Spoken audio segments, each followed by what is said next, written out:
बिस्मिल्लाहिर्रहमानिर्रहीम, अस्सलाम वालेकुम। उम्मीद है कि तमाम बच्चे खैरियत से हैं। मैं हूं आपकी माशरती उलूम की टीचर मिस फरहीन और मैं तमाम बच्चों को आज की क्लास में खुशामदीद कहती हूं।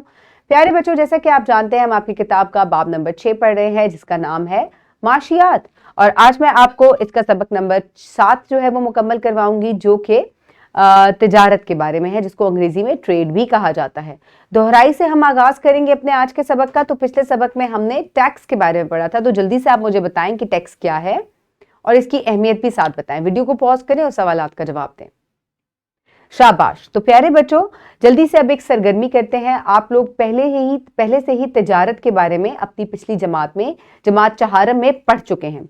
तो क्या आपने कभी अपने दोस्त के साथ अपने लंच का तबादला किया है या किसी चीज का तबादला किया हो कि तुम मुझसे पेंसिल ले लो, मुझे रेजर दे दो। आपके पास एक्स्ट्रा 2 पेंसिल्स हैं और आपने क्या किया कि आपके दोस्त को पेंसिल की जरूरत है और उसके पास एक्स्ट्रा इरेजर है, तो आपने उसे कहा कि मुझे इरेजर दे दो और मुझसे पेंसिल ले लो। तो क्या आपको लगता है कि इस तरह का तबादला या कभी आपने खाने पीने की अशिया का तबादला किया हो? क्या आपको लगता है कि ये एक किस्म की तिजारत है? यानी कि आपके पास जो चीज वाफिर मिकदार में है वो आप दूसरे को देकर और ऐसी चीज उससे हासिल कर लें जिसकी आपको जरूरत है। तो आप पहले से ही पिछली जमात में तिजारत के बारे में पढ़ चुके हैं। आज भी हम इसी के बारे में मजीद पढ़ेंगे। तो चलें आए इसका आगाज करते हैं। आज के सबक में बच्चे तिजारत, दरामदात और बरामदात की तारीफ जो है वो बयान कर सकेंगे। आप तिजारत के बारे में क्या जानते हैं?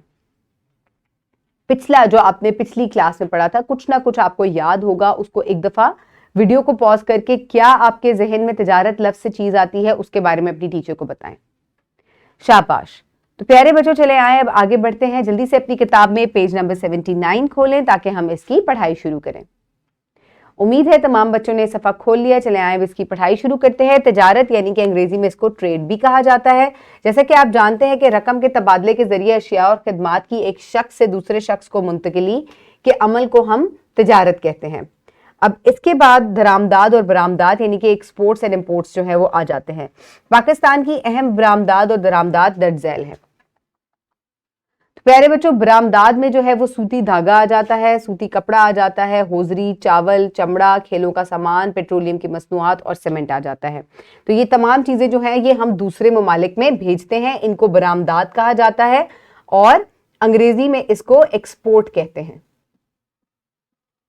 इसके साथ ही जो हम दूसरे मुल्क से मंगवाते हैं चीजें जो कि हमारे मुल्क में बहुत कम है, जिनकी हमें जरूरत होती है, उसमें मशीनरी है, ज़राए नक्लो हमल है, इलेक्ट्रॉनिक्स का सामान है, पेट्रोलियम है, रंग रोगन या स्याहियाँ हैं, खुर्दनी तेल है, चाय है और ज़रई अद्वियात है, और इनको अंग्रेजी में इम्पोर्ट्स कहा जाता है।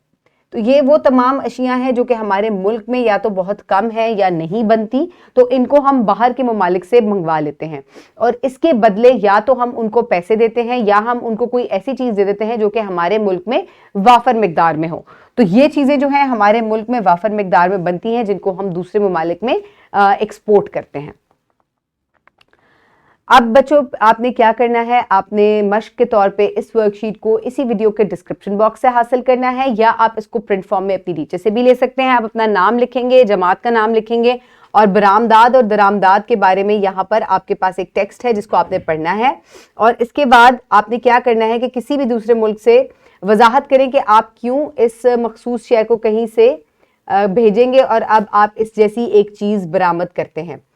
मैं बरामद करूंगा, मुल्क को वजह क्या होगी, इसको कुछ ऐसे जो पहले ही बरामद किया गया हो, मैं ये अशिया कैसे भेजूंगा, हमारे मुल्क की दीदर बरामदाद करने वाली मसनूआत क्या हैं। तो प्यारे बच्चों, जो मुख्तलिफ बरामदाद और दरामदाद आपके मुल्क की हैं उसके बारे में आपने बताना है कि कोई भी चीज़ आप बाहर से क्यों मंगवाएंगे, कोई भी चीज़ आप बाहर क्यों भेजेंगे।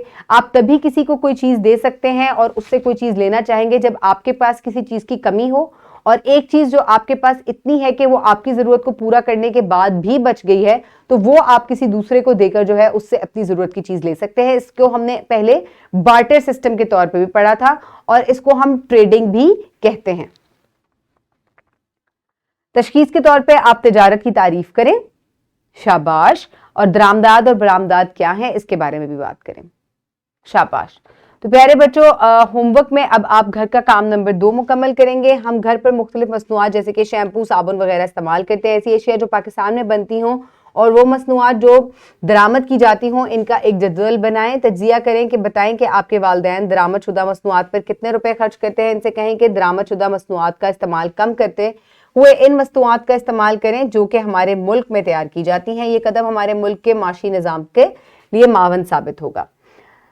تو یہاں پر اساتذہ جو ہیں وہ طلبہ کی تھوڑی سی رہنمائی کریں کہ مصنوعات کی تیاری کو پہلے دیکھیں کہ اگر یہ پاکستان میں بنی ہے تو اس کی قیمت دیکھیں، پھر اس قسم کی مصنوعات سے موازنہ کریں جو کہ پاکستان میں نہیں بنتی اور پھر آپ ان کو استعمال کرتے ہیں۔ تو بآسانی آپ گھر میں مختلف چیزوں کو لے کر آپ پیچھے دیکھ سکتے ہیں made in Pakistan, made in China, made in America, made in U S A وغیرہ لکھا ہوتا ہے۔ تو اگر آپ اسی چیز کی جیسے شیمپو ہے ایک، اگر وہ آسٹریلیا میں بنا ہے اور ایک شیمپو پاکستان میں بنا ہے، اگر آپ دونوں کی قیمتوں کو کمپیئر کریں گے تو جو پاکستان میں چیز بنی ہے وہ آپ کو سستی ملے گی۔ اور ہمیں یہ کوشش کرنی چاہیے کہ جو چیزیں ہمارے ملک میں بنی ہیں ہم انہی کو استعمال کریں، اس سے ہماری اکانومی جو ہے وہ زیادہ بہتر ہوتی ہے۔ آج کے سبق میں ہم نے ٹریڈ، امپورٹ اور ایکسپورٹ یعنی کہ تجارت، درآمدات اور برآمدات کے بارے میں پڑھا۔ تو رقم کے عوض اشیاء اور خدمات کی فرد سے فرد یا ملک سے ملک دوسرے ملک تک منتقلی کو تجارت کہا جاتا ہے۔ امید ہے کہ آپ نے آج کے سبق کو انجوائے کیا ہوگا۔ اپنے ارد گرد کے لوگوں کا خیال رکھیے گا۔ بہت شکریہ۔ اللہ حافظ۔